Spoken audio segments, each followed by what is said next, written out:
This story is presented by Blank Voice, Art for Art's sake. सबसे पहले अगर परिचय की बात, तो परिचय तो बस इतना सा है मेरा कि मेरा नाम दिव्या वर्मा है और कितने लोग बोलकर चले गए कि मैं बनारस हिंदू यूनिवर्सिटी की छात्रा हूँ या छात्र हूँ, तो मुझे बोलने का मन नहीं कर रहा है, पर हाँ मैं हूँ।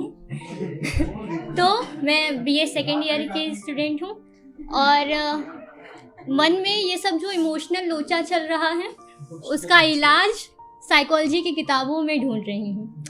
इसके अलावा और भी बहुत कुछ है मेरे बारे में बताने के लिए जो सुना जा सकता है, पर मैं वो सब संभाल के रखती हूँ अपनी कहानियों के लिए। कहानी जो है एक मिडिल क्लास लड़की की, वो ट्रेंडिंग वाला मिडिल क्लास नहीं, सच में वाला, जहाँ जिस फैमिली में घर के सारे बड़े मेंबर्स सबसे छोटे मेंबर की सारी ख्वाहिशों को पूरी करने के लिए अपनी सारी ज़रूरतें भी भूल जाते हैं। और उसमें भी समस्या उन मेंबर के लिए होती है जिन्हें घर में ना छोटा समझा जाता है न बड़ा। और हाँ, मैं अपनी मिडिल क्लास फैमिली की वही मेंबर हूँ। तो अच्छा, एक दिन की बात है, मैं और मेरा बेस्ट फ्रेंड हम लंका चौराहे पे खड़े होकर बस के आने का वेट कर रहे थे। बस मेरे लिए ही आने वाली थी, केवल मुझे जाना था। तो और ये हमारा डेली का रूटीन था। हालांकि उस दिन हम मेरा तबीयत खराब होने के कारण शायद 1 घंटे पहले ही यूनिवर्सिटी से बाहर आ गए थे। लगभग 1 घंटे इंतज़ार करने के बाद मैं सिटी बस में बैठ गई। और हम ओवर थिंकर टाइप लोग की ना आदत होती है, हम बस में हमेशा खिड़की वाली सीट ढूंढ रहे होते हैं। इसलिए नहीं कि शायद कभी किसी सफ़र में हमारा कोई छूटा है कहीं, शायद इसलिए कि दुनिया में चल रही तमाम घटनाओं के बीच हमें अपनी ज़िंदगी का कोई मतलब मिल जाएगा, शायद हमारी ज़िंदगी की किसी पहेली का कोई हल मिल जाएगा। तो मैं अपनी यूजुअल आदत के चलते कान में ईयरफोन डालकर बस की सेकेंड रो की खिड़की के पास जाकर बैठ गई थी।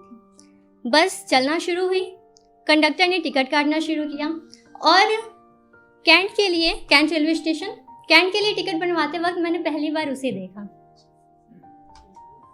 फिर कंडक्टर की किसी बेतुकी सी बात पर मुस्कुराते हुए उसे पहली बार नजर मिली और मैंने तुरंत नजर फेर ली। हालांकि मैं चाहती नहीं थी। ऐसा नहीं है कि मैंने कभी उससे हैंडसम किसी लड़के को देखा नहीं था, पर उसकी आंखें जैसे समंदर के अस्तित्व को भी झुठला रही थी।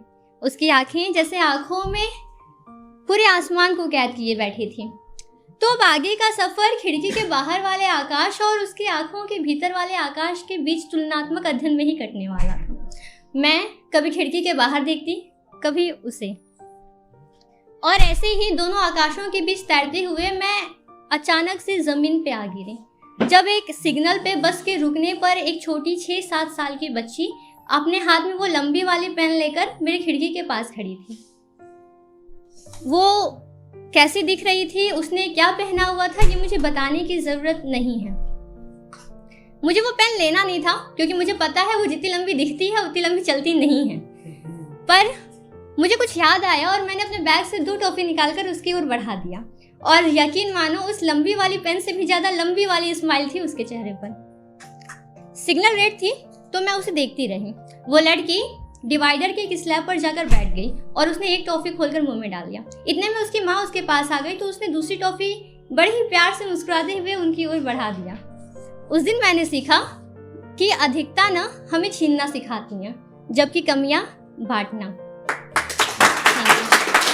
तो फिर उसकी माँ के कुछ पूछने पर वो लड़की मुस्कुराते हुए मेरी ओर इशारा कर रही थी और इतने के बाद मेरे चेहरे पे भी वही लंबी वाली पेन की तरह लंबी सी स्माइल आ गई।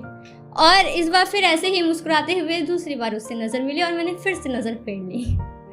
तो अब पूरे सफ़र के दौरान मन में ढेर सारी बातें चल रही थी। बात करूं, हाय बोलूं, शुरू तो उसको करना चाहिए, पास की सीट खाली आकर बैठ ही जाता। फिर सोची कि शायद मेरे उसको ऐसे देखने से बार बार शायद वो इरिटेट हो रहे होंगे। फिर ऐसे ही सोचते सोचते क्या हुआ कि हम विद्यापीठ के पास पहुंच गए। वो उनका स्टॉप था, उन्हें वहां उतरना था। उतरने से पहले उन्होंने मेरी ओर देखा, हमारी नज़र मिली और इस बार मैंने नज़र नहीं फेरी। वो 5 सेकंड का आई कांटेक्ट, वो मोमेंट था जब लगता है कि बस समय यहीं रुक जाना चाहिए, पर समय नहीं रुकता। वो उतर गए और मैं बस देखती रह गई। अच्छा पता है, ऐसे जो बीच सफ़र में शुरू हुई कहानियाँ होती हैं ना, उन कहानियों के किरदार तो अपनी अपनी मंजिल तक पहुँच जाते हैं, पर वो कहानी उस सफ़र में ही कहीं खो कर रह जाती है। और यकीन मानो, मेरा मानना है कि कुछ अधूरी कहानियों की ही तरह ये खोई हुई कहानियाँ भी बेहद खूबसूरत होती हैं। तो खुद को ऐसी ही उलूल जुलूल लाइनों से दिलासा देते हुए और मुस्कुराते हुए मैं आगे की ओर बढ़ रही थी कि अचानक मेरे मन ने भगवान की शरण ली और एक नादान सी ख्वाहिश रखी, भगवान जी हो सके तो इससे दोबारा कहीं मिलाना। और फिर मैंने खुद को ये समझाया कि चलो कोई नहीं, कुछ कहानियाँ ऐसे ही सही। और ऐसे ही मुस्कुराते हुए अपनी नई कहानी का फॉर्मेट बनाते हुए मैं कैंट पहुंच गई। तो वैसे ही कान में ईयरफोन डाले हुए मैं बस से नीचे उतरी और चौका घाट के लिए ऑटो लेने के लिए जल्दी जल्दी आगे बढ़ रही थी।